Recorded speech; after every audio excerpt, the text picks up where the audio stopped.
कृपा करो मुझ ऊपरे सुख निधि सहजानंद। गुण तमारा गाववा बुद्धि आपजो सुख कंद। गुण तमारा गाववा बुद्धि आपजो सुख कंद। स्वामिनारायण साक्षात् अक्षर पुरुषोत्तम। सर्वेभ्यं परमां शांतिम आनंदम सुखमर्पयेत्। श्री स्वामिनारायण भगवाननी जय। अक्षर पुरुषोत्तम महाराजनी जय। गुणातीतानंद स्वामी महाराजनी जय। प्रमुख स्वामी महाराजनी जय। प्रगट गुरु हरि महंत स्वामी महाराजनी जय। सूरत अक्षरधाम महोत्सवनी जय। दरेक दिव्य मुमुक्षु हरिभक्तों ने रक्षाबंधन पर्वना जय स्वामी नारायण। चातुर्मास कथा श्रवणनी अंदर छेल्ला आपणे घणा बधा दिवसथी अलग अलग विषयों पर वातो करी रह्या छीए अने एक आध्यात्मिक रीते एक आपणे आगळ वधीए अने जे एकांतिक धर्मना 4 अंगो छे धर्म ज्ञान भक्ति अने वैराग्य ए आपणा जीवननी अंदर आपणे आत्म ए निष्ठ करवाना छे अने ए आत्मनिष्ठनी साथे साथे जो आत्मसात करवानो जो प्रयत्न करीशुं तो अवश्य ए आपणा आत्मा साथे ए जोड़ाई जशे। હવે આજે રક્ષાબંધનનો પવિત્ર દિવસ છે તો આજના દિવસે આપણે એક એવા વિષયની વાત કરવી છે। આમ તો ભારતીય સનાતન સંસ્કૃતિ રહીને કે વસુધૈવ કુટુંબકમ તો છે જ તે, વિવિધતામાં એકતાવાળી તો આપણી સંસ્કૃતિ છે જ તે, પણ આજે આપણે આ રક્ષાબંધનના પર્વ ઉપર એનું થોડુંક મહિમા મહત્વની તો વાત કરવી જ છે, પરંતુ સાથે સાથે આપણા જીવનની અંદર जे आपणे सर्व कोईए भगवान ने संत ये आपणी रक्षा करे, आ जन्म मरण मांथी ये आपणने मुक्त करे अने आपणने परम पद एटले के अक्षरधाम प्राप्त थाय ने ए ज आपणे आ रक्षाबंधनना पवित्र दिवसे वातो करवाना छीए। घणी बधी आजे आपणे आख्यानो पण जोवा छे, घणा बधा प्रसंगोनी पण वातो करवी छे। श्रीजी महाराजना पण आशीर्वचनो अने एमने जे आपणने उपदेशो आप्या छे एनी वातो द्वारा आजनु आ रक्षाबंधन पर्व अने जे आपणे चातुर्मास कथा श्रवणनी अंदर जे आपणे घणा बधा दिवसथी ए ज्ञान प्राप्त करी रह्या छीए तो आपणे आ बधुंय ते आजना दिवसे आपणे जोवाना छीए। खरेखर आपणा जीवननी अंदर उत्सवोनुं तो महत्व छे ज ते, पण आ उत्सवोनी साथे साथे कंईक परिवर्तन आपणा जीवनमां थाय। आ उत्सवो आवे छे तो कंईक आपणे एमांथी एक मर्म शीखीए અને આપણા જીવનની અંદર આપણે આગળ વધીએ એ મુખ્ય રહેલું જોવા મળે છે। આમ તો પહેલાથી જ તે જે સામાજિક દૂષણો એ આ ઉત્સવો સાથે જોડાયેલા જોવા મળે છે। તમે જો થોડાક જ સમય બાદ આવશે સાતમ અને આઠમ તો જુગાર રમવાની એ ઘણા બધાને ઈચ્છા હોય છે। આપણે કોઈને પણ એ આપણે એવા વાક્યો નથી કહેતા કે આપણે કોઈનું અપમાન પણ કરતા નથી, પણ તમે જુઓ કે શ્રી કૃષ્ણ ભગવાનનો જન્મ થયો અને એવા દિવસોની અંદર આપણે જુગાર રમીએ છીએ તો થોડીક તો આપણે અંતરદ્રષ્ટિ કરવી પડશે, થોડુંક તો મનોમંથન કરવું પડશે કે આપણે ભગવાન શ્રી રામ હોય કે ભગવાન શ્રી કૃષ્ણ હોય કે ભગવાન સ્વામિનારાયણ હોય તો શ્રી કૃષ્ણ ભગવાને તે એ પાંડવોને કહ્યું કે આ તમે દ્યુત રમ્યા, અને જો મહાભારતમાં એ જે પાંડવો અને કૌરવો માં પાંડવો 5 હતા, વાત સાચી, મહાભારતનું યુદ્ધ થયું એ પણ વાત સાચી, અને એમાં પાંડવોનો વિજય પણ પ્રાપ્ત થાય છે એ વાત પણ સાચી, અને પાંડવોના પક્ષની અંદર શ્રી કૃષ્ણ ભગવાન હતા એ વાત પણ સાચી, પણ આ 18 દિવસનું જે મહાભારતનું જે યુદ્ધ થયું ને એના મૂળની અંદર એક બાબત તો આપણે કહી શકીએ કે પાંડવો બધુંય પૂછીને કરતા શ્રી કૃષ્ણ ભગવાનને, પણ દ્યુત રમવાનું એ જે આયોજન હતું ને એમાં શ્રી કૃષ્ણ ભગવાનની એમને પરવાનગી કે આજ્ઞા લીધેલી નહોતી, અને એટલે જ તે એમને વનવાસ તો મળ્યો, પણ આ મહાભારતનું યુદ્ધ પણ એ 18 દિવસનું થયું। તો એના મૂળની અંદર દ્યુત જુગાર કહી શકીએ, કારણ કે મામા શકુની પોતે એ પાખંડી હતો અને છળ કપટ વાળું એનું હતું જીવન, એટલે એના દ્વારા તો આપણને ઘણી બધી આપણને એ પૌરાણિક કથાઓ મહાભારત આપણે જોયેલું છે, સાંભળેલું છે, પણ વિચાર તમે કરો કે જેનાથી પતન થયું એટલે કે દ્યુત એટલે કે જુગાર, જો આ તહેવારો ઉત્સવોની અંદર જો આપણે રમતા હોય તો ખરેખર આપણે અંતરદ્રષ્ટિ કરવી જ પડે. તમે જો મેળાઓ બરોબર છે, પણ એમાંથી ધીમે ધીમે સામાજિક દૂષણો પણ ભળે છે. એટલે જ તે ભગવાન સ્વામિનારાયણે એક ક્રાંતિકારી કાર્ય કર્યું, નામ બદલી નાખ્યું. શું કીધું? સમૈયાઓ. હવે આ સમૈયાઓની અંદર શું થાય? તો અહીંયા લોકો ભેગા તો થાય જ તે, પણ ધર્મ ને જોડી દીધો સમૈયા સાથે. અને સમૈયાની અંદર એ ખાવાનું પ્રસાદ પણ હોય જ તે વ્યવસ્થા. તો જો કીર્તનો હોય, ધૂન હોય, કથા પ્રવચનો હોય, સેવા હોય, અને આ સમૈયાઓની અંદર એ બધાય પ્રકારના ગુણો એ ભક્તોના જીવનની અંદર આત્મસાત થતા જોવા આપણને મળે પણ છે. આજે પણ તમે જો ચાતુર્માસ ના બધા આ પવિત્ર ઉત્સવો છે, અને રક્ષાબંધન હોય, તમે પછી આગળ જતા બળચોથ હશે, નાગપંચમી હશે, સાતમ હશે, આઠમ હશે, છઠ હશે, તો આ બધા ઉત્સવો રહ્યા ને એ ખરેખર આપણને એક નવી દિશા આપે છે. કારણ કે માનવ જીવનને આપણે શુદ્ધ તો બનાવવું જ છે, સંયમિત પણ બનાવવું છે. પણ જો આ ચાતુર્માસની અંદર આપણે જો એવા નિયમો લીધા હશે તો આપણું જીવન શુદ્ધ બનશે, તો આપણે સંયમિત બનશું. તમે જુઓ કે શ્રીજી મહારાજ ગઢપુરની અંદર વિરાજમાન હતા. ઘણા બધા ભક્તો, હવે સમયો ઉત્સવ પૂરો થઈ ગયો હતો એટલે પોતે પોતાના વતન તરફ જતા હતા, અને એમાં જ તે શ્રીજી મહારાજના આશીર્વાદ લેવા માટે આવ્યા અને કહ્યું કે હવે અમને રજા આપો, હવે કંઈ કામકાજ અહીંયા છે નહીં. શ્રીજી મહારાજ કે જાઓ તમ તાર, વાંધો નહીં, પણ છે ને અમારું ધ્યાન તમે રાખજો. એટલે સ્વાભાવિક રીતે હરિભક્તોએ આશીર્વાદ દીધા કે અમારું મહારાજ ભગવાન તમે ધ્યાન રાખજો. મહારાજે સામે કીધું. ત્યારે તો કોઈ પ્રશ્ન ન થયો, પણ એ ગામની બહાર નીકળ્યા ને ગઢપુરની બહાર, એટલે એમને મનમાં બધાને પ્રશ્ન થયો કે આપણે એમને પ્રાર્થના કરીએ બરોબર, પણ એમને કેમ આપણી સમક્ષ પ્રાર્થના કરી? એ તો ભગવાન છે એટલે આપણે કરી, પણ આપણે ક્યાં ભગવાન છે? તો આપણને કેમ ધ્યાન રાખવાનું કીધું અને મને સાચવવાનું કીધું? જવાબ કઈ મળ્યો નહીં. પાછા આવ્યા, મહારાજને વાત કરી, મહારાજ તમે કેમ કીધું, તમે અમારી પાસે કેમ પ્રાર્થના કરી? ત્યારે શ્રીજી મહારાજે શું કીધું? મુઠ્ઠી જેટલું હૃદય છે, બસ એમાં હું નિવાસ કરીને રહું છું, એટલે એને તમે શુદ્ધ રાખજો, એનું તમે ધ્યાન રાખજો. તો જો ભગવાન રહ્યા ને અને સંત રહ્યા ને, એ તો આપણા હૃદયની અંદર એમને વિરાજમાન થવું જ છે. પરંતુ જો આપણામાં દૂષણો હશે, જો વ્યસન હશે, વહેમ હશે, તો પછી એ ભગવાન કે સંત આપણા હૃદયની અંદર નિવાસ કરીને નહીં રહે. તો આ ચાતુર્માસના પવિત્ર દિવસો ચાલી રહ્યા છે, તો એમાં આપણે ખાસ ભગવાન અને સંતે જે નિયમ ધર્મ આપ્યા છે, એ બધા નિયમ ધર્મનું આપણે પાલન કરીએ. જો પાલન નહીં કરીએ ને તો લાભ કઈ નહીં થાય. તમે જો દરેકમાંથી આપણે કંઈક શીખવાનું છે, કારણ કે શીખીશું નહીં ત્યાં સુધી આધ્યાત્મિક રીતે આપણે આગળ નહીં વધી શકીએ. અને ખરેખર ત્રિવેણી સંગમ કહેવાય, ભાઈ બહેનનો તો પવિત્ર આજનો સંબંધ કહી શકાય. પણ બ્રાહ્મણોનું તે યજ્ઞોપવિત પરિવર્તન હોય કે પછી સાગર ખેડીઓ દ્વારા એ જે નાળિયેરનું એ પૂનમ, અને પાછું અધુરામપુરી આજે તો અક્ષર પૂર્ણિમા પણ છે, એટલે સોનામાં સુગંધ ભળે ને એમ ઘણા બધા ઉત્સવો આજના દિવસે એ આપણને જોવા મળે છે. અને આ બધા ઉત્સવો આપણે આપણી યથાશક્તિ પ્રમાણે ઉજવીએ પણ છીએ. અને ખરેખર આ જીવન રક્ષાનો ઉત્સવ છે. જેમ એક બહેન ભાઈની રક્ષા માટે એ રાખડી બાંધે છે, એવી જ રીતે આપણે પણ આપણા સર્વ કોઈના જીવનની અંદર જ્યારે પરિસ્થિતિઓ વિપરીત આવે ત્યારે ભગવાન અને સંતનું શરણું લેવાનું છે. જો શ્રાવણી પૂર્ણિમા આપણને શારીરિક રક્ષાની સાથે સાથે એક આધ્યાત્મિક એક રક્ષાના પણ સિદ્ધાંતો આપણને શીખવે જ છે.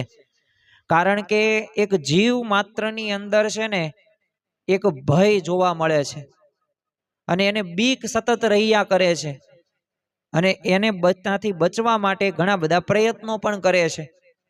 પણ એ પોતાની બુદ્ધિ કે બાહુબળ કે શારીરિક બળ કે આત્મબળથી એમ એનાથી મુક્ત થઈ શકતો નથી. તમે જો ઘણો બધો ભય આપણને જોવા મળે છે. તમે જો હાલો હું તમને થોડાક ઉદાહરણો આપું, જેથી વિશેષ કરીને આપણે એ સમજી શકીએ આ મુદ્દાને. પ્રાણી જગતની જ આપણે વાત કરીએ તો સ્વાભાવિક રીતે મોર હોય ને, મોર ઈ તે રાત પડે ને તો બિલાડી કે હિંસક પ્રાણીઓના ડરથી બોલો જ્યાં એવા ઝાડને પસંદ કરે કે જ્યાં ઊંચી ડાળી હોય, અને ત્યાં પોતે બેસીને પોતાની રક્ષા કરે છે. માનવ ઇતિહાસનો તમે ઇતિહાસ તપાસ કરો, હિંસક પશુઓથી બચવા માટે એ ટોળામાં રહેતો, ત્યારબાદ ગુફામાં રહેતો, ત્યારબાદ સુરક્ષા માટે એને ઘર બનાવ્યા, નગરો બનાવ્યા, કિલ્લાઓ બનાવ્યા, અને અત્યારે હાઈ રાજ બિલ્ડિંગો પણ જોવા મળે છે. પાણી હોય, વરસાદ એટલે ગરમી હોય, વ્યક્તિઓનું આક્રમણ હોય, તેનાથી બચવા માટે આપણે બધાય પ્રયત્નો કરીએ છીએ, એનો આપણને ડર હોય છે. એટલે જ તે તમે જોજો કે આપણને બધા મનની અંદર કેવા વિચારો આવે છે. એક જ વિચાર આવે છે કે હું જે આ સામાન્ય મકાનમાં રહું છું એનાથી સારા મકાનમાં મારે શિફ્ટ થઈ જવું છે. મકાન તો સારું છે, શિફ્ટ શા માટે થવું? કારણ કે વધુ તો ઈચ્છા છે જ તે કે વધારે ભૌતિક સગવડતાઓ સારી કરું, પણ સાથે સાથે એ સુરક્ષા છે કે આપણું જીવન ધોરણ આપણે સારું બનાવવું છે. તમે જો અણુ બોમ્બના ભયથી જમીનમાં ભોંયરા બનાવ્યા, જેને બંકર્સ કહેવામાં આવે છે, પણ હવે એવા બોમ્બ શોધાણા છે કે બંકરમાં જઈને ફાટે. આ પણ એક વાસ્તવિકતા છે અત્યારના સમયની. જો એક મોટામાં મોટો 21st સેન્ચુરીનો જો કોઈ ભય હોય ને તો એ માનસિક રોગ છે. તમે જો ખાનગી બંદૂકો હોય કે સીસીટીવી હોય, કેટલો વ્યાપ વધતો જઈ ગયો છે. આજથી 10 વર્ષ પૂર્વે જે સીસીટીવી કેમેરા હતા તો એનાથી તો આજે હજારો ગણા વધ્યા છે. આજે શાળાએ ક્લાસમાં ને ક્લાસમાં કેટલા બધા કેમેરા મૂકવામાં આવે છે. અરે મંદિરોની અંદર પણ આખું કેમેરાનું સેટઅપ ગોઠવવામાં આવે છે. એવરીબડી ઇઝ અગેન્સ્ટ મી. આ એક મોટામાં મોટો ભય છે, બધાય મારી વિરુદ્ધ છે. આજે ઘરની અંદર પણ તમે જુઓ કે કોઈ પુત્ર વધુ હોય ને તો એના મનમાં સતત ભય રહે છે કે મારા સાસુ માર્યા ને એ મારા વિરુદ્ધની જ વાતો કરશે. આજે કોઈ પતિ હોય ને તો એને કાયમ ભય રહે છે કે મારી પત્ની રહીને એ મારા વિરુદ્ધની વાતો કરશે. તો ઘણી બધી વખત આપણે ઘણી બધી વાર આવા અનુભવો કર્યા છે. માણસે જો ન્યુક્લિયર વેપન્સ બનાવી લીધા, પણ મૃત્યુને મારવાનો કોઈ બોમ્બ શોધાણો નથી. આપણે જીવન બચાવવાની એટલી બધી ચિંતા કરીએ છીએ કે વી હેવ કિલ્ડ ધ પોયરિટી ઓફ લાઈફ. આપણે જીવનની મધુરતા રહીને એ માની નાખીશ. જે આનંદ છે ને જે સંબંધમાં, એ સંબંધને આપણે ખોઈ બેઠા છીએ. હા, આપણા જીવનની અંદર જૂની પુરાણી રૂઢિઓ છે, વાત સાચી, અને એમાં રહેવું જ જોઈએ દરેક વ્યક્તિએ, પરંતુ જે જીવનનો આનંદ છે એ આનંદને તો આપણે ભૂલ્યા જ છીએ. એક ભાઈ બહેનને કેવી રીતે રહેવું જોઈએ, એક પતિ પત્નીને કેવી રીતે રહેવું જોઈએ, એક પુત્ર વધુ કે સાસુ ને કેવી રીતે રહેવું જોઈએ ને, એ સંબંધની અંદર આપણે ખોવાયેલા છીએ, અટવાયેલા છીએ અને હેરાન થતા જોવા મળીએ છીએ. ભર્તૃહરિના વૈરાગ શતક મુજબ છે ને, માનવ જીવનની અંદર ઘણા બધા પ્રકારના ભયો જોવા મળે છે. જો આમ તો 6 પ્રકારના ભયની મારે તમને વાત કરવી છે. આજે દ્રષ્ટાંતો પણ જોવા જ છે, કારણ કે દ્રષ્ટાંતો દ્વારા જ આપણને એ સમજણ થશે કે ખરેખર આ ભયથી બચવા માટેનો ઉપાય કયો છે. આપણે ભગવાન અને સંતનું શરણું શા માટે લેવું જોઈએ? ઘણા બધાને શું છે, ભોગમાં રોગનો ભય હોય છે. કારણ કે વધુ પડતા તમે ભૌતિક સુખો ભોગવો ને, એટલે ડાયાબિટીસ હોય કે ભયંકર રોગો હોય, એ તમને એનો ડર સતાવ્યા જ કરે. ઘણી બધી વખત જો જેને ડાયાબિટીસ થઈ ગયો હોય તો ગળ્યું ઘણું બધું ખાવું હોય પણ ખાઈ ન શકે. એટલે આ ભોગ તો તમે ગમે એટલા ભોગવો, એમાં ક્યારેય જીવ તૃપ્ત નથી થવાનો, એમાંથી તો સામુકનો આસક્ત થવાનો. તમે જો શ્રીજી મહારાજે વચનામૃતની અંદર કહ્યું છે ને કે જેમ એ પૃથ્વીના 2 ફાડિયા કરો અને એને પાણીથી ભરો તો એમ ભરાય નહીં, એમાં વિષયોનો તો પાર આવે એમ છે જ નહીં. જેટલા ભોગવશો ને એટલી ભોગવવાની ઈચ્છા વધુ જ થવાની છે. તો એનાથી બચવાનું છે, અને એનાથી બચવા માટે તમે શું કરી શકો? તો ભગવાન અને સંતના શરણે જાઓ તો તમે બચી શકો છો. તો ઘણા બધાને આવો એક ભય હોય. આ ભર્તૃહરિ પોતે વૈરાગ્ય શતકની અંદર કહેશ. બીજો ભય કેવો છે? તો રૂપમાં વૃદ્ધાવસ્થાનો ભય. સુંદરતા જો કાયમી નથી. મેરિલિન મનરોએ વૃદ્ધાવસ્થામાં કરચલીઓ પડવાના ડરથી બોલો યુવાનીમાં જ આપઘાત કરી લીધો. હું તે મોટી થઈને વૃદ્ધ બનીશ ત્યારે મારા પણ હાથોમાં કરચલી રહેશે, મારા પણ અંગોમાં એ શિથિલતા જોવા મળશે. તો જો એના ડરથી એ પોતે આત્મહત્યા કરી લીધી. ઘણા બધા માણસને કેવું હોય છે કે મારું રૂપ આવું, મારી વાણી આવી, મારી બુદ્ધિ આવી, મારી કળા આવી, મારી સત્તા આવી, પણ યાદ રાખજો કે સમય જતા બધુંય પરિવર્તન થઈ જશે. તમારા વાળ ઉપર, તમારા પગ ઉપર, કે તમારા હાથ ઉપર, કે તમારા બુદ્ધિ ઉપર, કે તમારી આંખો ઉપર એ તમને જે અત્યારે ગર્વ થાય છે ને, સમય થશે ને ત્યારે બધો ગર્વ ઓગળી જશે. ઘણા બધાને કેવો ભય હોય છે? કુળમાં લાંછનનો ભય હોય છે. પ્રતિષ્ઠિત પરિવાર હોય ને હંમેશા ડર રહે છે કોઈના ખરાબ વર્તનથી કુળની આબરૂ ઉપર કલંક ન લાગી જાય. આ પણ એક મોટામાં મોટો ભય છે. હવે આ ભયના લીધે તો ઘણા બધા જીવન જીવતા જ ભૂલી ગયા છે. જૂની પુરાણી રૂઢિ પ્રમાણે જીવન જીવે, પણ જીવનમાં શું કરવાનું છે, આત્માનું કેવી રીતે કલ્યાણ કરવાનું છે, તો આ મુદ્દા એને જીવનમાં એ આવતા જ નથી. તો એનું મૂળની અંદર કઈ બાબત છે કે આપણે ખરેખર સાચી રીતે એ આપણે સમજી શક્યા નથી. તો જ થઈ શકે આ ભય, તો જ આવે. ઘણા બધાને કેવું હોય, શાસ્ત્રોમાં વાદ વિવાદનો ભય હોય. મોટા વિદ્વાનો હોય ને શાસ્ત્રીઓ, એને ચર્ચા કે શાસ્ત્રાર્થમાં હારવાંગીને બહુ ચિંતા રહ્યા કરે છે. અને એ ચિંતા રહીને એ ખરેખર વ્યક્તિને કોરી ખાય છે. ગમે તેવી પરિસ્થિતિ આપણા જીવનમાં આવે, તમે જુઓ કે તમે જ્ઞાની હોય ને, તમારા જીવનમાં વૈરાગ્ય હોય, તોય તમને પ્રશ્ન થતા હોય. કયા પ્રશ્ન થતા હોય? કે આ મારું જ્ઞાન રહ્યું ને એ કોઈ એની વેલ્યુ કે કિંમત ઘટાડે નહીં. હું જે સમજુ છું ને એ બધાય લોકો હું જેમ સમજુ છું ને એવી રીતે જ સમજવા પડે. આવો આપણને અહંકાર આવી છે. તો આનો પણ ભય આપણને જોવા મળે છે. સાથે સાથે ઘણા બધાને કેવો ભય હોય છે કે બળમાં પણ શત્રુનો ભય હોય. બળ ઘણું બધું હોય. ઘણા બધા માણસો તમે જો હૃષ્ટપૃષ્ટ હોય, આમ એનું શરીર તમે જોવો ને તો તમને આમ શરીર જોઈને બીક લાગે કે આ વ્યક્તિનો ક્યારેય ચાળો ન કરાય. સત્તાધીશ હોય, બળવાન હોય ને એને હંમેશા શું લાગે કે મારા કરતા વધુ જે શક્તિશાળી છે ને એ શત્રુઓથી પરાજિત હું થઈશ. એટલે મારે છે ને મારી શક્તિ રેની મેન્ટેન રાખવી પડશે.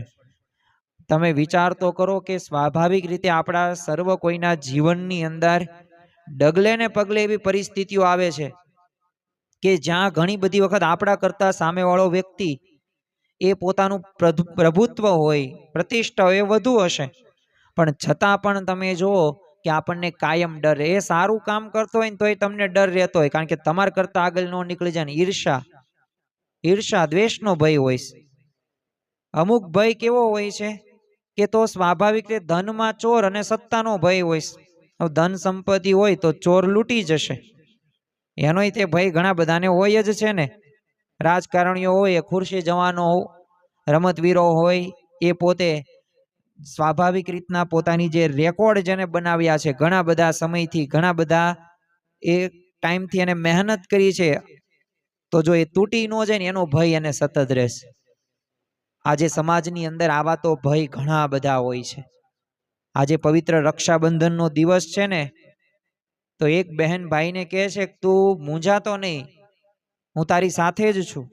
શુભેચ્છક તરીકે એને કોઈ અપેક્ષા નથી તમારી પાસે કે આની પાસેથી ગિફ્ટ લઈ લઉં, આની પાસેથી એ પૈસા પ્રાપ્ત કરી લઉં, ધન પ્રાપ્ત કરી લઉં. એને કોઈ અપેક્ષા નથી.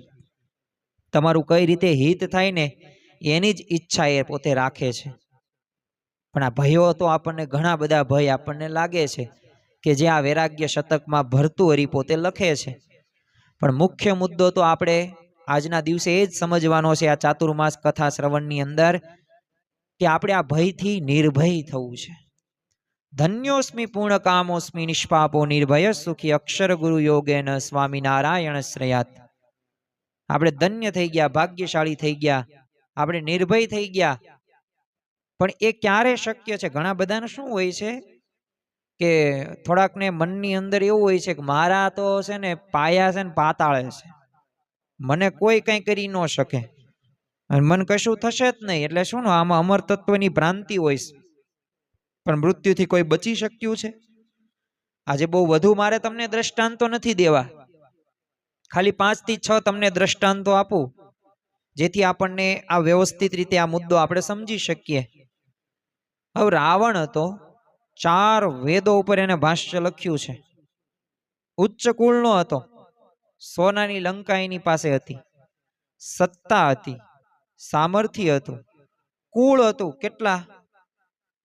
500 નહીં, 1500 નહીં, 15,000 કુટુંબમાંથી તમે વિચાર કરો, કોઈ રોવા વાળું છેલ્લે બચ્યું નહોતું. કેટલું કુળ હતું મોટું, છતાંય બચી શક્યા? ન બચી શક્યા. સગર રાજા થઈ ગયા. 1-2 પુત્ર નહોતા. આપણે 1-2 પુત્ર હોય ને તો આખી જિંદગી ટેન્શનમાં પસાર થઈ જાય. ઘણા બધાને તો ઘરની અંદર દીકરીઓ 2 આવે ને તોય પ્રશ્નો થાય કે આમને મોટા કરશું, પરણાવશું, કેટલી બધી ચિંતા આપણે કરીએ. આ સગર રાજાને 60,000 પુત્રો હતા, પણ ભસ્મ થઈ ગયા. ઘણા બધાને શું લાગે છે કે મારી પાસે આમ સંપત્તિ જાજી હોય ને તો કઈ વાંધો ન આવે, હું બહુ જીવન જીવી શકું. તો એક રાજાની મારે તમને વાત કરવી છે, નંદ રાજા. આખું આખ્યાનનું નથી કહેતો તમને. આ નંદ રાજા પાસે અખૂટ ધન સંપત્તિ હતી, છતાંય બોલો એને બધુંય તે અહીંયા મૂકીને એ ખાલી હાથે જવું પડેલું. તમે જુઓ કે આધુનિક સમયની અંદર ઘણા બધા એવી કુદરત તરફથી પણ એવી વિપરીત પરિસ્થિતિઓ આવે છે. 2019 ની અંદર જ તે આપણને સર્વ કોઈને ખ્યાલ છે કે COVID-19 કોરોના વાયરસ. તમે જો અત્યારે પણ નેપાળની અંદર એ જે પૂર આવ્યું છે, હોનારત થઈ છે, અરે ભૂકંપ હોય, સુનામી હોય કે વાવાઝોડું હોય, તો એ કાળની સામે પણ કોઈ દેહધારીની રક્ષા થઈ શકતી એ નથી. તમે ભલે ગમે એટલા ધનવાન હોય, તમારી પાસે ગમે એટલી સંપત્તિ હોય, છતાં પણ જે નિશ્ચિત કાળે જે થવાનું છે ને એ તો થવાનું જ છે. અરે આધુનિક સમયની અંદર પણ ઘણા બધા એવા દ્રષ્ટાંતો તમને પ્રાપ્ત થશે. માર્શલ ટીટો પોતે લાઈફ સપોર્ટ એ રાખવા માટે, બોલો જીવવા માટે એ પ્રયત્ન પોતે કરતો. અરે જેક્શન, માઇકલ જેક્સનનું નામ કોને ખ્યાલ નથી? બધાયને ખ્યાલ છે. 150 વર્ષ જીવવા એ બોલો ઓક્સિજન સિલિન્ડરમાં રહેતો, છતાં પણ બોલો 51 વર્ષે પોતે મૃત્યુ પામ્યો. રાજીવ ગાંધી તમે જો, બુલેટ પ્રૂફ જેકેટ પહેર્યું હતું, પણ છતાં પણ બચી શક્યા? ન બચી શક્યા. ભલે તમારી પાસે આધુનિક સુરક્ષા ગમે એટલી હોય, પણ છતાં પણ એમાંથી તમને નિષ્ફળતા, કારણ કે મૃત્યુથી કોઈ બચી શકતું નથી. તમે જો ઇટાલીમાં તે એક પોમ્પી નામનું શહેર, ત્યાં જ્વાળામુખી ફાટે છે, તો સંપત્તિ બચાવવાના મોહની અંદર એક વૃદ્ધ પિતા દોડી ન શક્યા અને લાવવામાં પોતે દટાઈ ગયા. તો જે સમયે જે પરિસ્થિતિ બનવાની છે ને એ તો બનવાની જ છે. ગમે એટલા તમે પ્રયત્નો કરશો પણ એમાંથી તમે બચી નહીં શકો.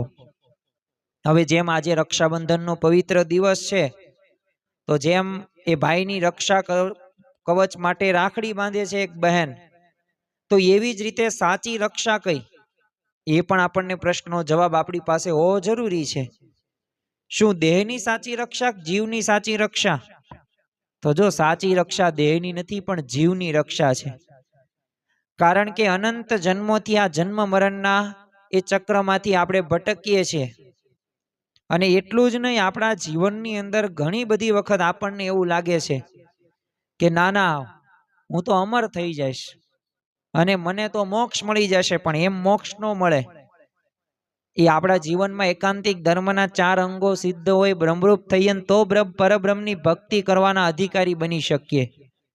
શ્રીમદ ભગવદ્ ગીતા તમે જુઓ કે જેમાં શ્રી કૃષ્ણ ભગવાને અર્જુનના બધા પ્રશ્નોનો જવાબ આપ્યા, પણ ન માત્ર એક અર્જુન, આપણા સર્વ કોઈના પ્રશ્નોનું સમાધાન શ્રીમદ ભગવદ્ ગીતામાં જોવા મળે છે. અને શ્રીમદ ભગવદ્ ગીતાનો એક સિદ્ધાંત છે કે જાતશ્ચ હિ ધ્રુવો મૃત્યુ. શ્રી કૃષ્ણ ભગવાન શું કહે છે? જેનો જન્મ છે એનું મૃત્યુ નિશ્ચિત છે. તમે ગમે એટલું પ્રાપ્ત કરો, પણ એ બધું તે એક સમય તો એવો આવશે કે બધું મૂકીને તમારે છોડી જવું પડશે. ભગવાન કદાચ દેહની રક્ષા ન કરે, પરંતુ જીવની રક્ષા ચોક્કસ કરે છે. કારણ કે મામેવ એ પ્રપદ્યન્તે માયામિતામ તરંતિ તે. એક સરસ મજાનું દ્રષ્ટાંત છે પહેલાના સમયની અંદર અત્યારે જેમ ઘઉં દળવા માટે ઘંટીઓ ઇલેક્ટ્રિક ને બધી જોવા મળે છે, પણ પહેલાના સમયની શું હતું? ઘંટલો હતો. હવે આ ઘંટી અને વચ્ચે એક ખીલા હોય જે લાકડાનો હોય છે સ્વાભાવિક રીતના, એ ગોળ ગોળ ફરાવવામાં આવે છે અને એ ઘંટીના જે બે પડ વચ્ચે દાણા બધાય પીલાઈ જાય, ઉપરથી થોડાક થોડાક એ નાખવાના આપણે. પણ જે દાણા વચ્ચે એ જે ખીલડાની પાસે રહે છે ને, જે લાકડા પાસે રહે ને, એ બધાય બચી જાય.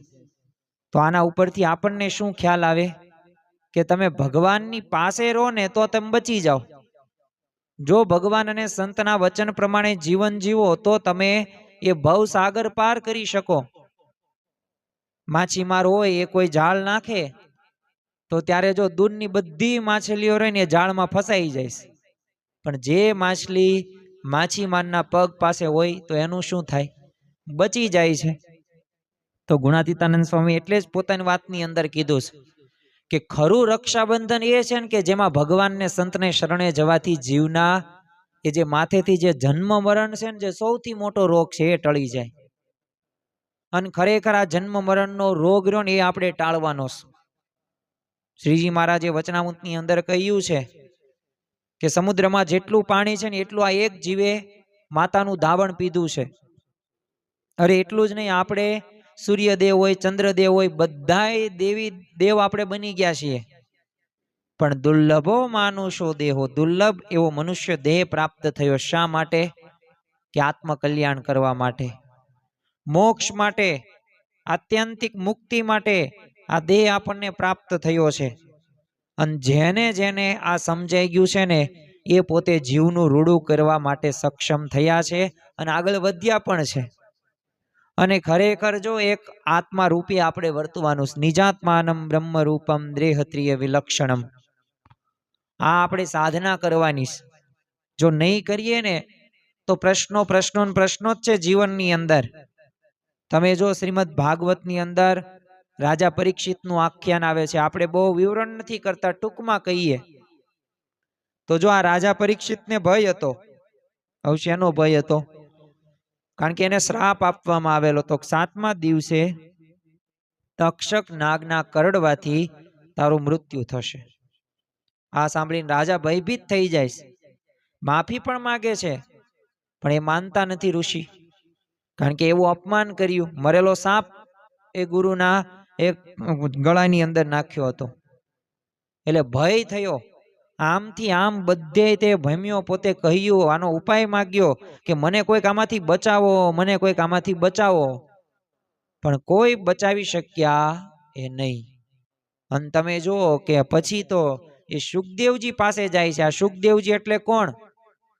તો ભગવાન વેદ વ્યાસના પુત્ર. હવે વેદ વ્યાસના પુત્ર સુખદેવજી એ પોતે એવી સ્થિતિને પ્રાપ્ત હતા તો એમને ભાગવતની કથા કરી 7 દિવસ સુધી શ્રી કૃષ્ણ ભગવાનના ચરિત્રો સંભળાવ્યા. અને પશુ બુદ્ધિ હોય માત્ર ખાવું પીવું મરી જવું એનો ત્યાગ કરાવીને એમને સમજાવ્યું કે અજર અમર આત્મા છે, આત્માને કોઈ પ્રકારનું દુઃખ હોય નહીં.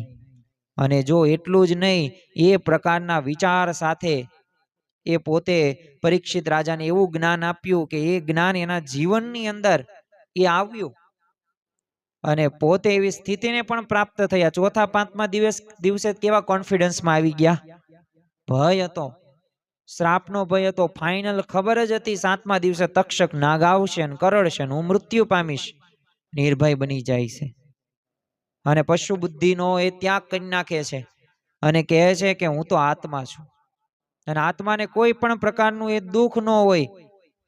અને શું સ્થિતિ આવી? અહમ બ્રહ્માસ્મિ, દ્રઢ કરી નાખ્યું, હું તો બ્રહ્મ છું અને મારામાં પરબ્રહ્મ અખંડ બિરાજમાન છે. અને આ સ્થિતિ રહીને એ જ સાચું રક્ષા કવચ છે. નિજાત્માનમ બ્રહ્મ રૂપમ દેહત્રિય વિલક્ષણમ અક્ષરમ અહમ પુરુષોત્તમ દાસોસ્મિ. આ એમનામ આપણે બોલતા નથી. નિર્ભયતા આવે, જો સાચું જ્ઞાન પ્રાપ્ત થાય, સ્થિતિ પ્રાપ્ત થાય તો 7મા દિવસે જો તક્ષક નાગ તો કરડ્યો પણ દેહ ભાવ ભૂલીને આત્મા રૂપે થઈ ગયા, એને ખબર પણ ન પડી.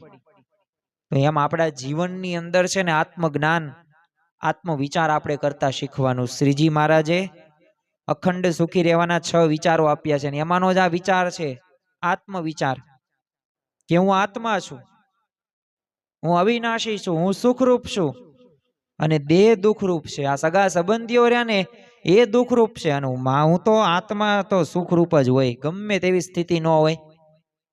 આમ સામાન્ય રીતે છે ને ઓપરેશન કરવું હોય ને એટલે ડોક્ટર શું કરે, એને થેશિયા આપે.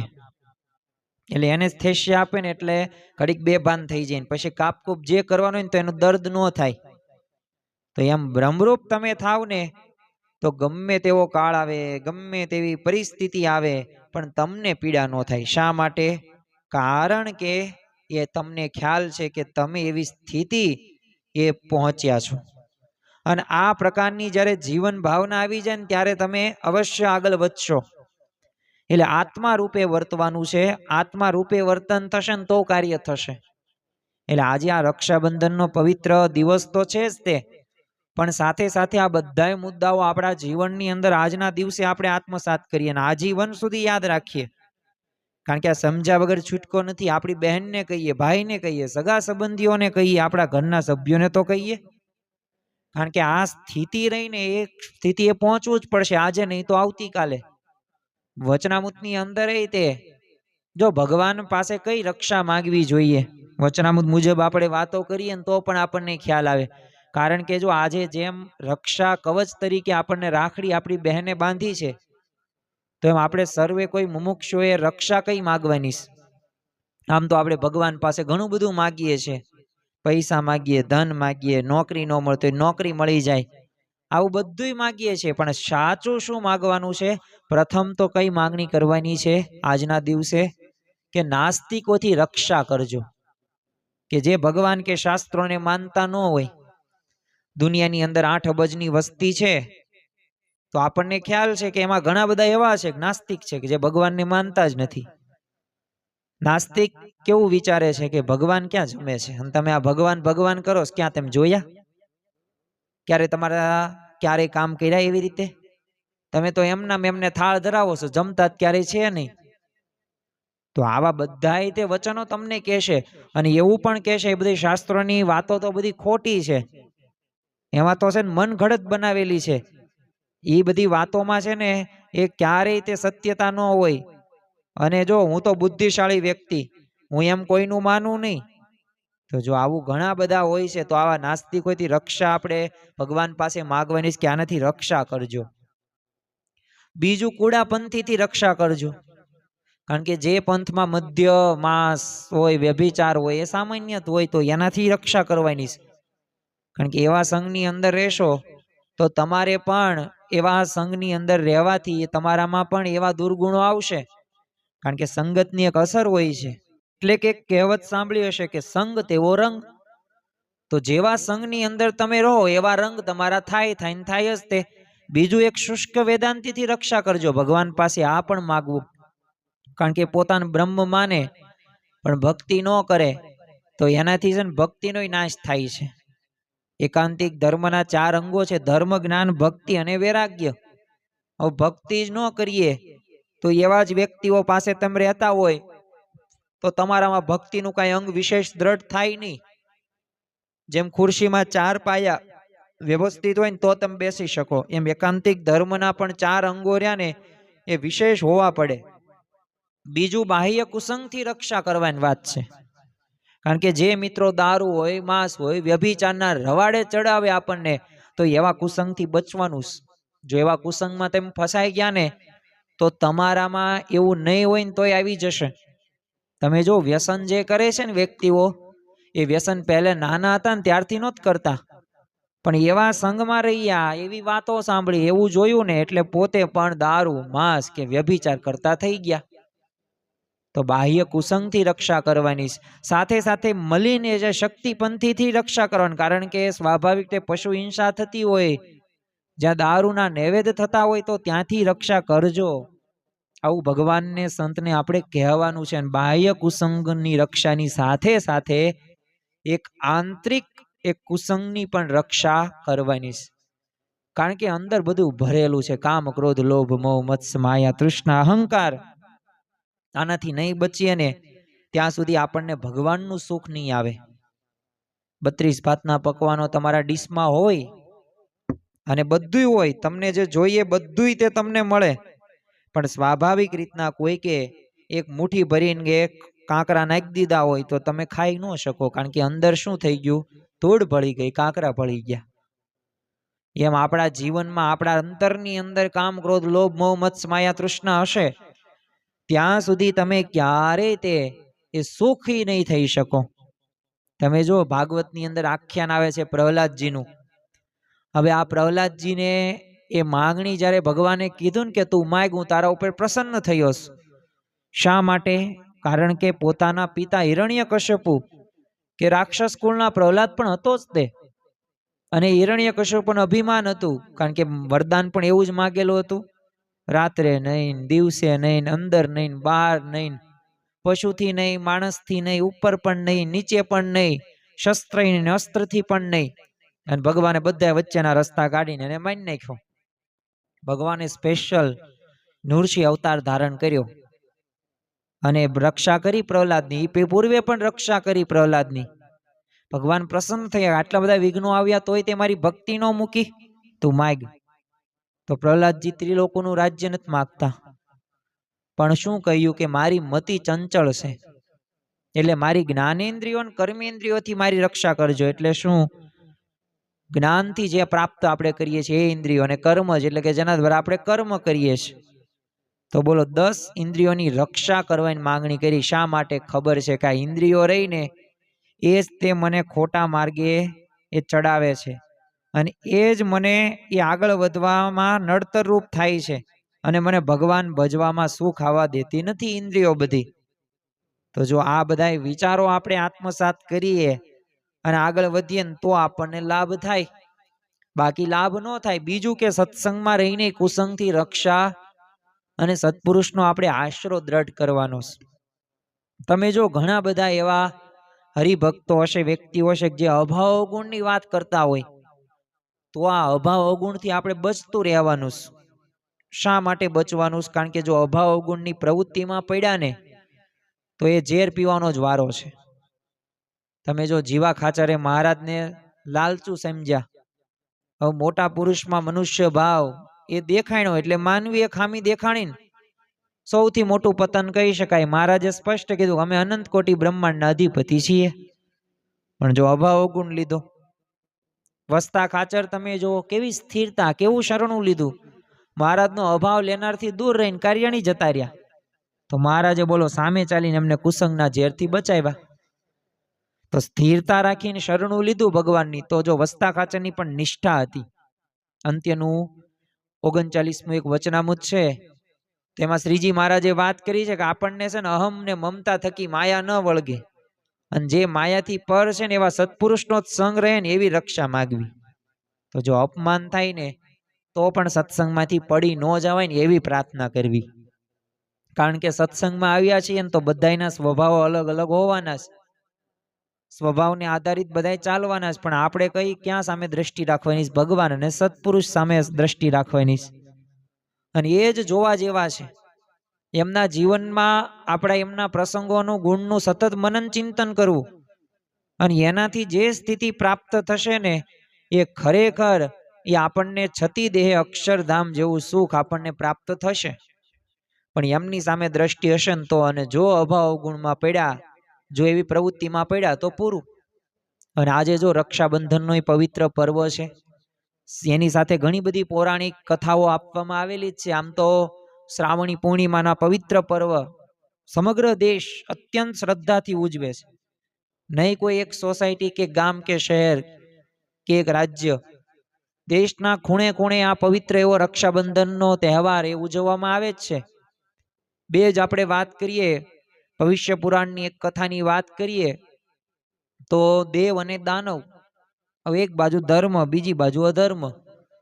એક બાજુ છળ કપટ છે તો એક બાજુ પ્રામાણિકતા છે, ધર્મ છે, નીતિમત્તા છે. તો આ દેવ અને દાનવનું એક વખત યુદ્ધ થાય છે. હવે 12 વર્ષ સુધી દેવ અને દાનવ વચ્ચે આ મહાસંગ્રામ યુદ્ધ ચાલ્યું. હવે એમાં દાનવોએ છે ને ઇન્દ્ર સહિતના દેવોને તો પરાજિત કર્યા, એટલે દેવોની હાર થઈ એટલે ઇન્દ્રાણીએ શું કર્યું, એક રક્ષાબંધનનો મહિમા સમજીને છે ને ઇન્દ્રના હાથે એક રક્ષા રાખડી બાંધી, એટલે રક્ષા કવચ આપ્યું. અને રક્ષા બાંધવાથી ઇન્દ્રમાં એ દિવ્ય શક્તિનો સંચાર થયો અને દાનવોને પરાજિત કરીને ફરીથી પછી તો સ્વર્ગ મેળવ્યું. તો એ જે ઇન્દ્રાણીનું એ જે રક્ષા કવચ રહ્યું ને એના લીધે દેવોની જીત થાય છે અને ઇન્દ્રદેવની પણ એ જીત થાય છે. તો આ ભવિષ્ય પુરાણની અંદર કથા આપવામાં આવેલી છે. બીજી એક મહાભારતની પણ કથા પ્રચલિત છે, જે આપણે ટૂંકમાં કહીએ કુંતા અને અભિમન્યુની. આમ તો મહાભારતના યુદ્ધની અંદર એ જે 18 દિવસનું યુદ્ધ ચાલ્યું, એક બાજુ ધર્મ, બીજી બાજુ અધર્મ, એક બાજુ ભગવાન છે, બીજી બાજુ ભલે મહાન સારથીઓ છે, અશ્વત્થામા હોય, કર્ણ હોય, કે પછી દુશાસન હોય, કે દુર્યોધન હોય, શકુની હોય, ભીષ્મ પિતામહ, દ્રોણાચાર્ય, કૃપાચાર્ય, કુલગુરુ હોય. પણ તમે જો ભગવાન પાંડવોના પક્ષની અંદર હતા, પણ એ મહાભારતના યુદ્ધની અંદર માતા કુંતાજી અર્જુનના વીર પુત્ર અભિમન્યુને એ રક્ષા બાંધી હતી. અભિમન્યુ યુદ્ધની અંદર શહીદ તો થયો, પરંતુ તે જો મુવા જેવો નહીં, પણ નરસિંહ મહેતા અને મીરાબાઈની જેમ અમર કીર્તિ પામ્યો. બોલો, મૃત્યુ છતાં અમર તત્વ એને મળી ગયું. અભિમન્યુને આપણે યાદ કરીએ છીએ. તો રક્ષાબંધન છે ને દેહને નહીં પણ કીર્તિને અમર બનાવે છે. એ આજના દિવસે એક મર્મ આપણે કહી શકીએ. બીજી પણ આ પર્વ સાથે એક વાત સંકળાયેલી જોવા મળે છે. કારણ કે ખરેખર તો આ ચાતુર્માસ મહિનો જે ચાલુ છે એ સમર્પણ અને ભક્તિનો પણ મહિનો કહી શકાય. કારણ કે બલિરાજા, વામન અવતાર એ આપણને સર્વ કોઈને ખ્યાલ છે. કારણ કે પરમ ભક્ત એવા બલિરાજા કે જે ભરૂચની અંદર એમને 100મો યજ્ઞ કરતા હતા, અને ત્યારે વામન ભગવાને 3 ડગલા પૃથ્વી માગી. શુક્રાચાર્યએ ચેતવણી આપી હતી, છતાં બલિએ જો વચન પાલન માટે શું કર્યું, નહીં, 3 ડગલા પૃથ્વી તો હું આપીશ જ તે. અને ભલે ભગવાન હોય, મારી પરીક્ષા લેતો હોય, અને એ વામન અવતારે મોટું સ્વરૂપ કર્યું. સ્વાભાવિક રીતના 2 પગલા તો એ પૃથ્વી ને સ્વર્ગ ને બધું લઈ લીધું, પણ 3જું ડગલું ક્યાં મૂકવું, કઈ જગ્યા જ ન વધી. અને ત્યારે બલિરાજાએ શું કહ્યું કે હજી એક જગ્યા બાકી છે, અને હું જે જગ્યાએ ઊભો છો ને એ ક્યાં જગ્યાએ તેમ પગ મૂક્યો છે, હવે મારા ઉપર તેમ પગ મૂકો એટલે મારું વચન પાલન પૂરું થઈ જશે. અને ભગવાને પોતાનો જે પગ હતો ને એ બલિરાજા ઉપર મૂકે પણ છે, અને બલિરાજાને સુતલ લોકમાં મોકલી દીધા. બલિની આત્મવેદ અને ભક્તિથી એ જે ભક્તિ હતી ને એનાથી પ્રસન્ન થઈ ગયા, અને કાયમ એમના દરવાજે બોલો ચોકીદાર તરીકે રહેવાનું વરદાન આપી દીધું. વિચાર તો કરો, ભગવાન પોતે એ ચોકીદાર બને છે ભક્તની રક્ષા કરવા માટે. તો જો બલિ ઈવ, એ બલિના જેવું સમર્પણ, આ શબ્દ પરથી છે ને ગુજરાતમાં પર્વને બળેવ કહેવામાં આવે છે. અને ખરેખર જો લક્ષ્મીજીએ શ્રાવણી પૂનમે બલિરાજા પાસે જઈને, આજનો જ આ પવિત્ર દિવસ, એમને ભાઈ માનીને રાખડી બાંધીને ભેટમાં પાછું શું માંગ્યું, શ્રી હરિને પાછા માંગ્યા. અને પછી શું નક્કી થયું, બ્રહ્મા, વિષ્ણુ, મહેશ 4 મહિનાના દરવાજે રહેવાનો વારો નક્કી કરવામાં આવે છે. તો જો સમર્પણ અને ભક્તિ હોય ને તો અવશ્ય એ આપણે પહોંચી શકીએ છીએ ભગવાન સુધી. આધ્યાત્મિક માર્ગની અંદર આપણે સર્વ કોઈ મુમુક્ષુઓની એક જ ઈચ્છા છે કે આપણે એવી આધ્યાત્મિક એવી સ્થિતિ પ્રાપ્ત કરવી છે, અને મારે ભગવાન અને સંતને રાજી કરવા છે. તો એમ રાજી નહીં થાય, એના માટે એ આપણે નમવું પડશે, એના ભાવે આપણે દિવ્ય ભાવ, નિર્દોષ બુદ્ધિ રાખવી પડશે, અને એના જે વચનો છે એ પ્રમાણે જીવન જીવવું પડશે, તો એ શક્ય છે. બાકી એ શક્ય નથી. તમે જો આ રક્ષાબંધન એ ખરેખર તો ભાતૃ ભગિની ભાવ, એ પારિવારિક અને સામાજિક મર્મ પણ ઘણો બધો વિશેષ છે.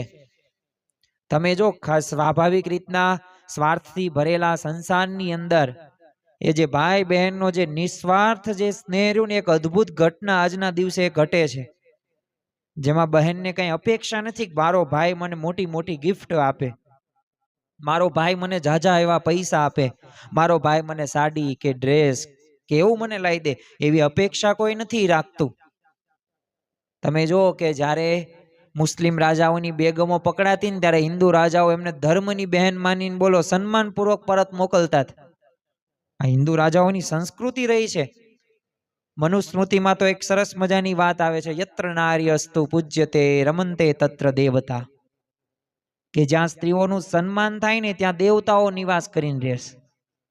એટલે આજના યુવાનોની પણ જવાબદારી એ જ છે કે મને એકલી ન જાણીશ, મારી પાછળ 9 લાખ ગુર્જરો છે. એ રાજસ્થાનની શુરવીરતા, એ જે ગુર્જરી ને જે સિંહ ગર્જના રહી ને એના ઉપરથી જ આપણને ખ્યાલ આવે. કારણ કે આજના યુવાનોની જવાબદારી, રિસ્પોન્સિબિલિટી શું નિભાવવાની છે કે જ્યારે સ્ત્રીઓની છેડતી થતી હોય ને ત્યારે યુવાનોએ વિશ્વાસ આપવો જોઈએ, બહેન તું એકલી નથી, અમે બધા તારી સાથે છીએ. અને કોઈ યુવાનને પણ એવો અસુર જેવો વિચાર આવે ને ત્યારે વિચાર કરો કે મારી પણ માં કે બહેન કે દીકરી પણ છે. એ જ્યારે વિચાર આવશે ને ત્યારે આપણે બધામાં આપણે સન્માનની ભાવના દાખવશું. વેદની અંદર તો એક મંત્ર જ છે, એન બધો બલિરાજા, કે જે બળથી બલિરાજા બંધાયા હતા એ રક્ષા હું તને બાંધું છું, અને તું તારા ધર્મમાંથી કદી ચલિત ન થતો. પણ આપણા ધર્મથી આપણે ચલિત થઈ જઈએ તો પછી મોટો પ્રશ્ન પણ છે. અને ખરેખર જો આપણા સ્વામિનારાયણ સંપ્રદાયની અંદર તો એક રક્ષાબંધન અને ગુરુનું શરણું ખૂબ અગત્યનું છે. કારણ કે ગુરુનું અખંડ શરણું ને રક્ષા શા માટે? કારણ કે પ્રમુખ સ્વામી મહારાજ ને મહંત સ્વામી મહારાજ તો દેશ વિદેશમાં વિચરણ દ્વારા જો આ સંસ્કૃતિની રક્ષા તો કરી જ છે.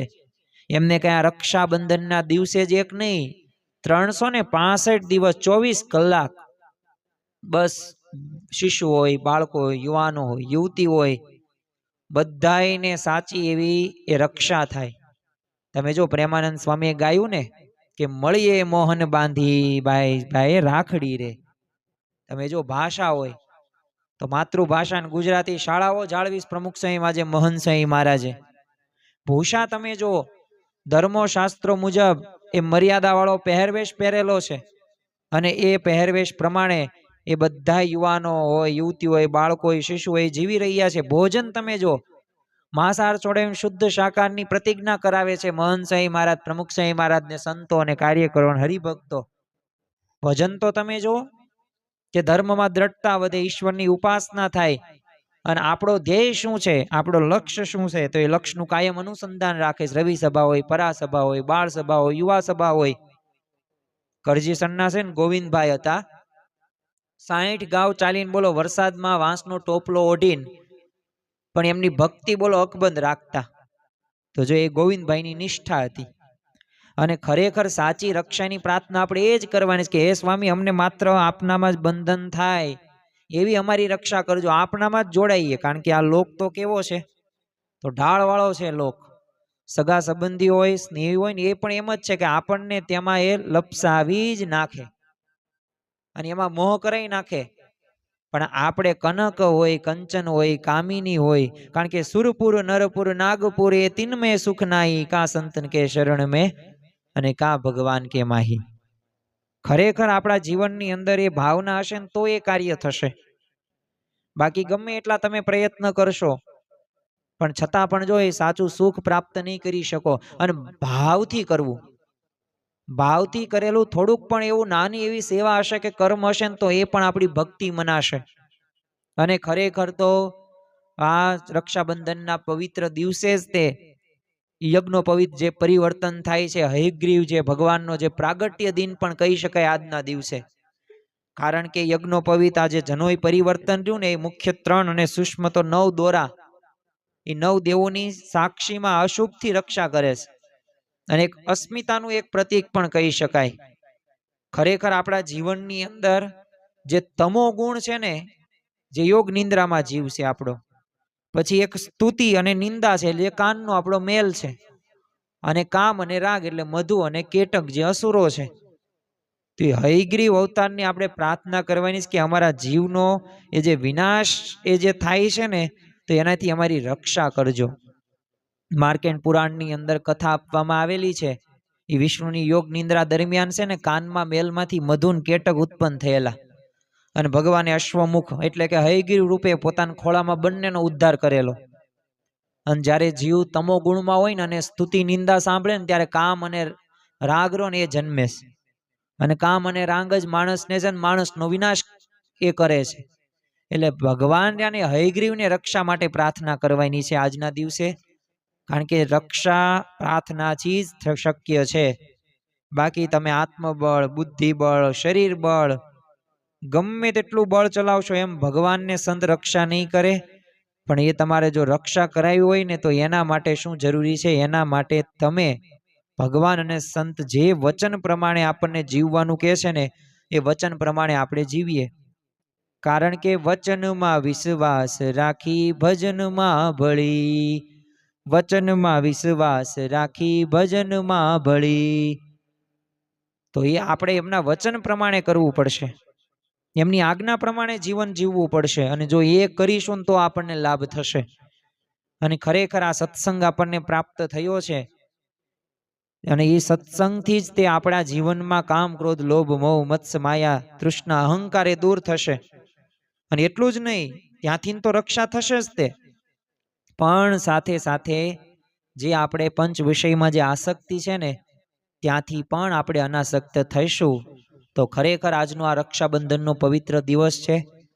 ચાતુર્માસ કથા શ્રવણની અંદર વિશેષ આપણે આ વિષય ઉપર જ વાત કરી છે કે આપણે ભગવાનના શરણે જવાનું છે. અને જો આ જીવની રક્ષા કરવી હોય તો આપણે શું કરવું જોઈએ એની આપણે વિવિધ વાતો કરી. અને ખરેખર આજના દિવસે એ દરિયાદેવની પણ પૂજા એ કરવામાં આવે છે. કારણ કે જો આ સંસાર છે ને સાગર છે, જેમ સાગરની અંદર છીપલાઓ હોય, કરચલાઓ પણ હોય, બ્લુ વેલ પણ હોય, ખારું પાણી પણ જોવા મળે, પથરાઓ પણ જોવા મળે, મગર પણ જોવા મળે. એમાં જીવનની અંદર પણ બધાય તે એવા ઘટનાઓ, પરિસ્થિતિઓ બનશે. પરંતુ આપણે શું કરવાનું છે? આપણો ધ્યેય બસ ભગવાન સમક્ષ આપણે રાખવાનું છે. મારે ભગવાન અને સંતને રાજી કરવા છે. જો આ વિચાર હશે ને સતત તો આપણને લાભ થશે.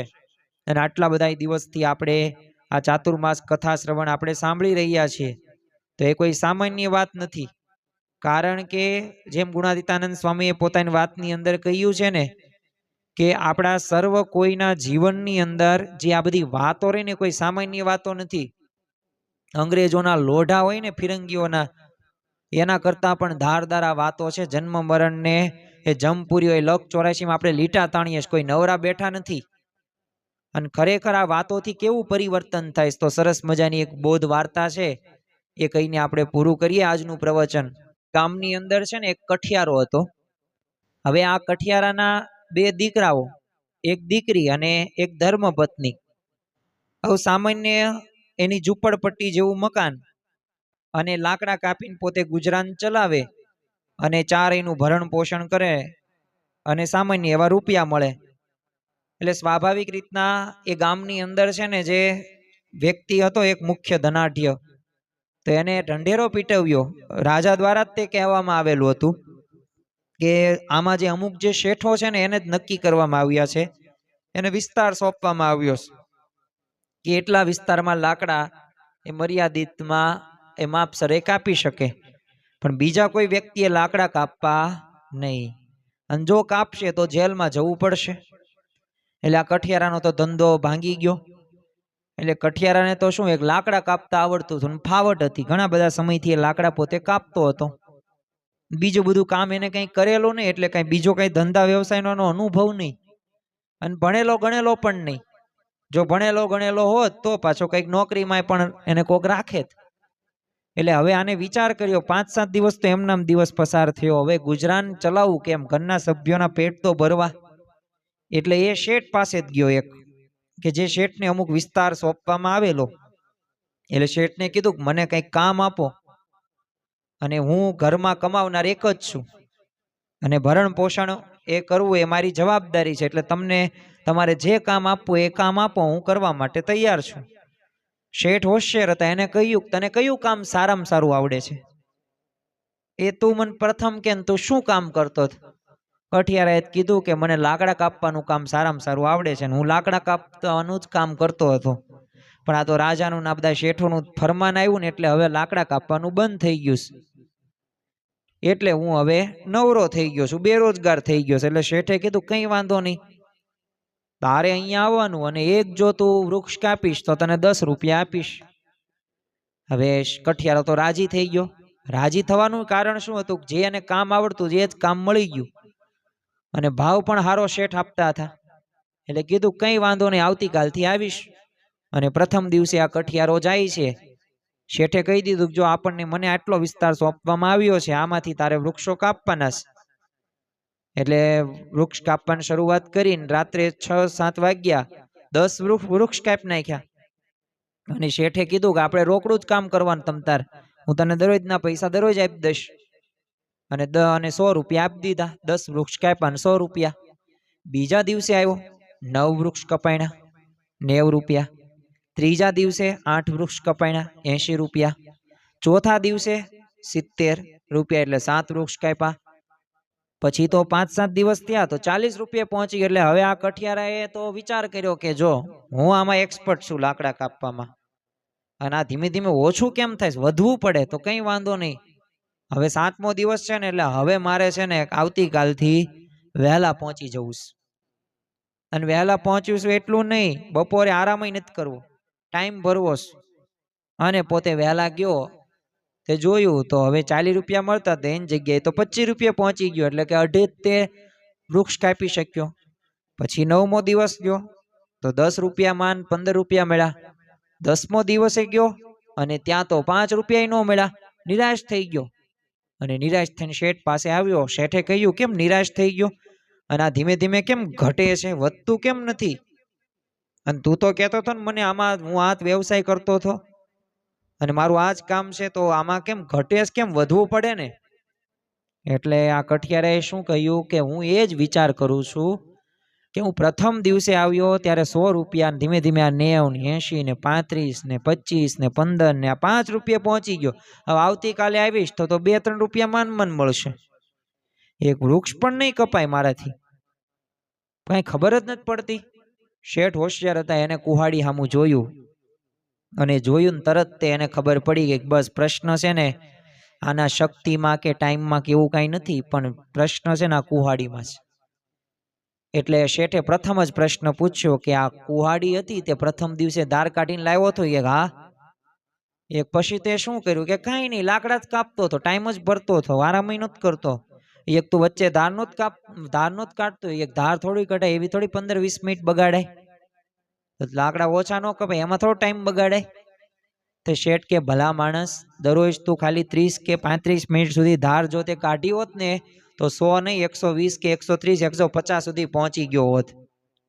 અને તું આ 5 રૂપિયા પહોંચી ગયો ને એનું કારણ છે કે આ કુહાડીને તે ધાર નથી કાઢતો તું, અને એમના બસ બુટી કુહાડી તું કર તો એમ થોડા લાકડા કપાય. ગમે એટલું તું મહેનત કર, પુરુષાર્થ કર, કે ગમે એટલો ટાઈમ ભર તું.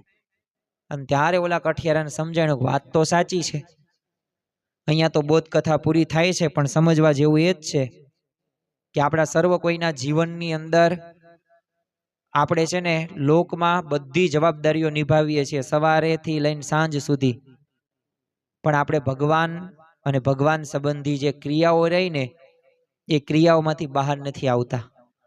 આપણે આ સંસાર સાગરની અંદર ઝંપલાવ્યું છે, કામ ક્રોધ લોભ મોહ રૂપી મગરમચ્છો છે. સુખ દુઃખની ભરતી ઓટ પણ આવે છે, ઘણી બધી આપત્તિઓ પણ સતત આપણને ડરાવે જ છે ને ડરીએ જ છીએ આપણે, પણ એમાંથી આપણે બહાર આવતા નથી, ધાર નથી કાઢતા. ધાર કાઢવી એટલે શું?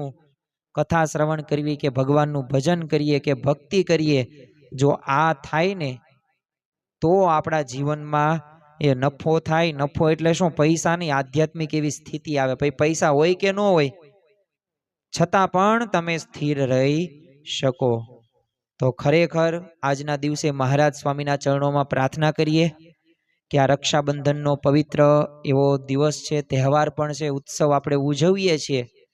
ભાઈ બહેનનો સંબંધ વધુ મજબૂત બને એ તો આપણે ભગવાનને પ્રાર્થના કરવાની જ છે, પરંતુ સાથે સાથે આપણે એ પણ પ્રાર્થના કરવાની છે કે અમે પડીએ કે અમારામાં ક્યારેક કામ ક્રોધ લોભ મોહ મત્સ માયા હોય ને તેનાથી રક્ષા કરજો, અને આ સંસાર સાગર અમે પાર કરી શકીએ અને એવું પરમપદ એટલે કે બ્રહ્મરૂપ થઈને પરબ્રહ્મની અમે ભક્તિ કરી શકીએ અને અક્ષરધામ સુધી પહોંચી શકીએ, એવી આજના દિવસે મહારાજ સ્વામીના ચરણોમાં પ્રાર્થના. શ્રી સ્વામિનારાયણ ભગવાનની જય.